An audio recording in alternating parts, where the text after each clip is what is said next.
पिचकारियां, गूंजे है सारा दिन कहानियां। नमस्ते बच्चों, मैं हूं आपका करण चाचू और हाजिर हूं एक और नई कहानी लेकर। और इस बार की कहानी का नाम है माँ दुर्गा और महिषासुर का वध। ये कहानी है माँ दुर्गा और महिषासुर वध की। महिषासुर निष्ठुर था। उसके अत्याचार से तीनों लोक में हाहाकार मचा हुआ था। महिषासुर की लाल आंखें, सर पर सींग, बड़ी मूछें और हाथ में चमकती तलवार को देखकर सब डर जाते थे। अपनी ताकत को और बढ़ाने के लिए महिषासुर ने एक पैर पर खड़े होकर कई महीनों तक रात दिन भगवान ब्रह्मा की कठिन तपस्या की। ब्रह्मा जी उसकी तपस्या से खुश होकर प्रकट हुए और बोले, मैं तुम्हारी तपस्या से बहुत खुश हुआ हूं, मांगो जो भी मांगना चाहते हो। महिषासुर ने हाथ जोड़े और कहा, हे प्रभु, मुझे अमर होने का वरदान दीजिए।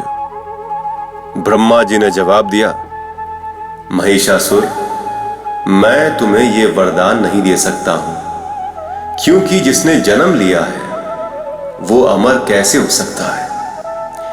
अब चालाक महिषासुर ने कुछ सोचा और फिर कहा, तो प्रभु मुझे ये वरदान दो कि मेरी मृत्यु एक औरत के हाथों हो।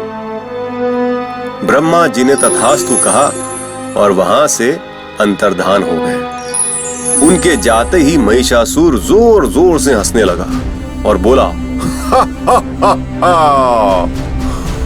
औरत तो कमजोर होती है, वो क्या मारेगी मुझे। महिषासुर की खुशी का ठिकाना नहीं था।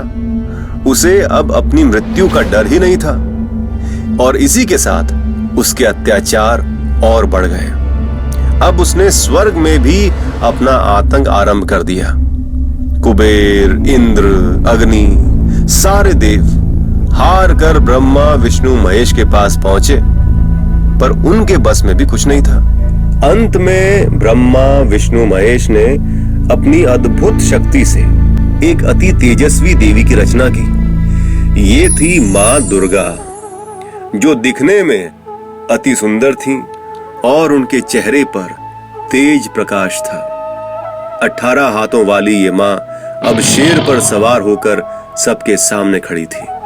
सारे देवता अपने सबसे अनोखे और ताकतवर हथियारों से उनके हाथों को सजा रहे थे। स्वर्ग से फूलों की वर्षा होने लगी और जल्द ही सारे देवी देवताओं की जय जयकार चारों तरफ गूंजने लगी। आदि शक्ति, महाशक्ति, परम शक्ति, जगत माता जगदम्बा, तुम्हारी जय, तुम्हारी जय। कुछ ही देर बाद माँ दुर्गा मुस्कुराते हुए अपने शेर पर बैठी और अमरावती की तरफ चल पड़ी, जहां पर महिषासुर इंद्र के सिंहासन पर बैठा था।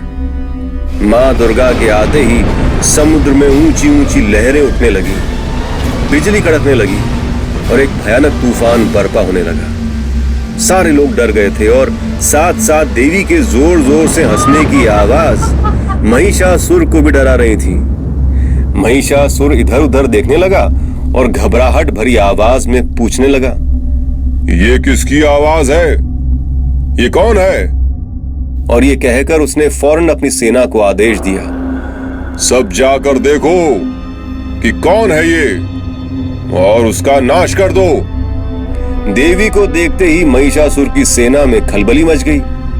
महिषासुर के ताकतवर असुर देवी का वध करने आगे बढ़े, पर देवी के सामने कोई टिक न पाया। महिषासुर को जैसे ही अपने योद्धाओं की मृत्यु की खबर मिली, वो इंसान के रूप में देवी के सामने गया। देवी ने कहा, महिषासुर, तुम सबको सताना बंद कर दो और पाताल लोक वापस चले जाओ, नहीं तो मेरे हाथों तुम्हारा वध निश्चित है। ये सुनकर महिषासुर ठहाके मारकर हंसने लगा और अपना धनुष बाण तानकर देवी के सामने खड़ा हो गया। महिषासुर तीर पर तीर चलाने लगा और देवी हंसते हुए हर तीर का जवाब दे रही थी। दोनों के तीर आसमान में टकरा रहे थे और महिषासुर के तीर चकनाचूर हो रहे थे। चारों तरफ वज्र, तलवार, गदा के टकराने की आवाजें गूंज रही थी। पूरा ब्रह्मांड ये दृश्य देख रहा था। सारे देवी देवता अपनी मुक्ति का युद्ध देख रहे थे। तभी महिषासुर ने देवी का ध्यान आकर्षित करने के लिए शेर का रूप धारण कर लिया और देवी के शेर पर आक्रमण किया। ये देखकर गुस्से से देवी की आंखें लाल हो गईं और उन्होंने महिषासुर पर नागपाश छोड़ा। तुरंत ही महिषासुर ने एक विशाल हाथी के रूप में अपने आप को बदल लिया और फिर हंसने लगा। उसने अपनी विशाल सूंड से पहाड़ों को उठाया और उन्हें देवी के ऊपर फेंकने लगा। देवी का वाहन यानी शेर दहाड़ते हुए हाथी के सर पर झपट पड़ा। शेर के प्रहार से बचने के लिए महिषासुर ने एक विशाल नाग का रूप ले लिया, तो देवी ने नाग पर अपनी चमकती तलवार से प्रहार किया। नाग अब एक काला भयंकर भैंसा यानी बफेलो बन गया और यही उसका असली रूप था। गुस्से के मारे भैंसे की नाक से धुआं निकल रहा था और वो अपने पैरों से धूल उड़ाते हुए देवी पर हमला करने के लिए उनकी तरफ दौड़ा। तभी देवी के शेर ने भैंसे पर छलांग लगाई और उसे बुरी तरह जख्मी कर दिया। मां दुर्गा के चेहरे पर एक अनोखा तेज था और उन्होंने अपने त्रिशूल से असुर पर वार किया और महिषासुर वहीं मर गया। महिषासुर का वध होते ही आसमान से फूलों की वर्षा होने लगी और फिर से तीनों लोक में मां दुर्गा की जय जयकार होने लगी। तभी चारों तरफ दुर्गा मंत्र और सबकी खुशी की किलकारियां जोरों से गूंजने लगी। तो ये थी इस बार की कहानी और इस बार की कहानी से भी हमें दो चीजें सीखने को मिलती हैं। पहली तो ये, जो आप जानते हैं, अच्छे बच्चे हैं, समझदार बच्चे हैं, कि बुराई पर हमेशा अच्छाई की जीत होती है। और दूसरी बात ये कि नारी शक्ति को कभी भी कमजोर नहीं समझना चाहिए। इसलिए अपनी बहन का, अपनी टीचर का, अपनी मम्मी का कहा हमेशा माने, उनका सम्मान करें। तो ये थी इस बार की कहानी और इस बार की कहानी से मिलने वाली सीख।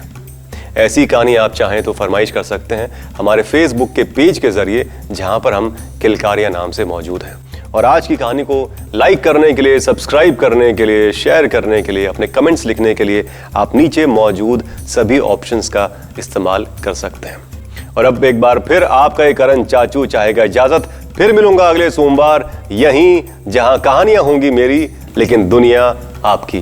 किलकारियां।